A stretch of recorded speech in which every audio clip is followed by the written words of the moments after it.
I took nostalgia to the max, and here's how I did it. There's something magical about the State Fair. As the sun sets and the night sky takes over, the State Fair transforms into a world of magic and wonder. So I had a couple friends contact me about the NC State Fair. I had never been. They wanted to go, and I am very, very close where I live now. We'd planned out a day for them to all come up and everything, and my friend decided to come one day earlier. So he came up that night, and we went, and he had his Super 8 camera. I had my R5C, and I wanted to try out my vintage lens. So we ended up going there and filming all night until it closed. Then my other friends actually came up that night too, and they were like, hey, you want to go back? And we're like, it's a little late for that. You guys got up here a little late. Let's just go in the morning, right? They got here. We all just hung out and enjoyed ourselves, talked and caught up and everything. And then that morning we woke up, we ate breakfast, and then we went. We decided not to bring our cameras or anything because it seemed like really, really busy. And oh man, that was the busiest I've ever seen any place. We were packed in there like sardines. I don't know how anybody was moving. It was like one-way traffic here and the other way traffic here, and you do not travel outside of that at all. Otherwise, you're just going to be swept away. I mean, it was great to see all the families there, and it was awesome. It was fun to see everybody enjoying themselves, but man, that was packed. So we didn't get far in the daytime before we decided that we're like, hey, let's just leave. We can come back later. And when we came back that night, my friend Grayson actually asked me if I could help him with a project. So I was like, yeah, sure, I'll film that stuff for you. No big deal. I was like, that's kind of what I was planning on doing anyways. This time, I decided to bring my gimbal with my R5C, and I wanted to shoot 8K RAW because I discovered the power of 8K RAW the night before with my friend Nick. I got the gimbal all set up and everything, and then we're starting to walk through the security gate, and they're like, whoa, and I was like, yeah. But we just continued on, and then at one point I was like, okay, this is getting very heavy, it's hard to walk around, so I was like, I'm gonna take it down. I also brought my little handheld rig, and that's what I changed into. Then when I changed it to that, we got far less looks.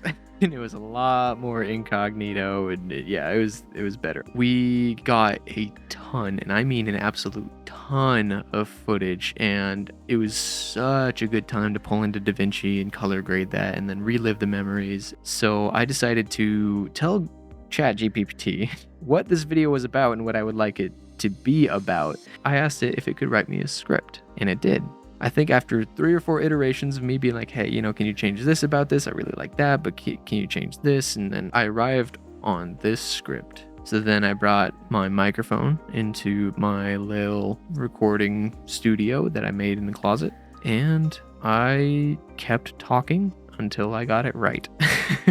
As soon as I got all that done, I had my friend's Super 8 footage, and then I brought my audio, the song, and all the other footage that I had already exported that was color graded into a different project, and I just started to put it together. I put together the first rough cut and sent it over to my friends. I was like, hey, what do you guys think? This is just a rough cut. I gotta do some color changes and also some more sound design. They're like, oh wow, this is amazing. They loved it.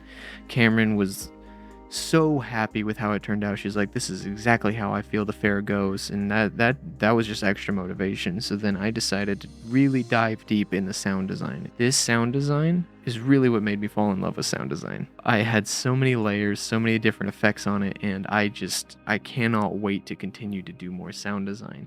And it makes me very happy because one, it's reliving things with my friends, which is fantastic. And even Cameron won a giant Scooby-Doo, and she's like, oh, I never win these games, but she decided to try it, and she won that Scooby-Doo. It was awesome, and I was so happy that I captured that moment too. But it's really nice to be able to relive memories in any form. Like if you've written them down and you go reread it, or if you have pictures in your phone, or even pictures as like a kid, it's nostalgic. And I feel like I did a pretty good job with this video. So yeah, that's how I took nostalgia to the max.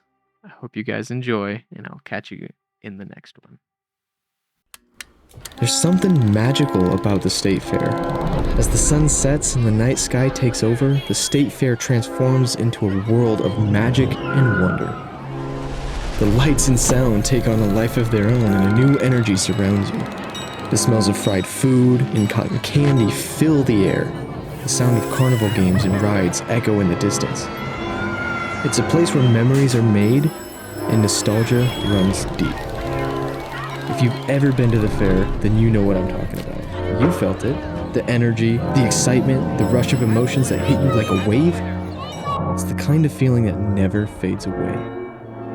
It's a place where you can indulge your cravings and forget your worries. And the rides, all the rides, from the Ferris wheel to the roller coasters, they take you on a journey of pure exhilaration. You feel alive, free, and completely in the moment. But the state fair is more than just fun and games. It's a place where you can make meaningful connections with the people you love, holding hands, sharing a laugh, and creating memories. And when the sun sets and the sky explodes with fireworks, you feel a sense of wonder and awe. You realize that you're a part of something bigger, something special, something that connects us all.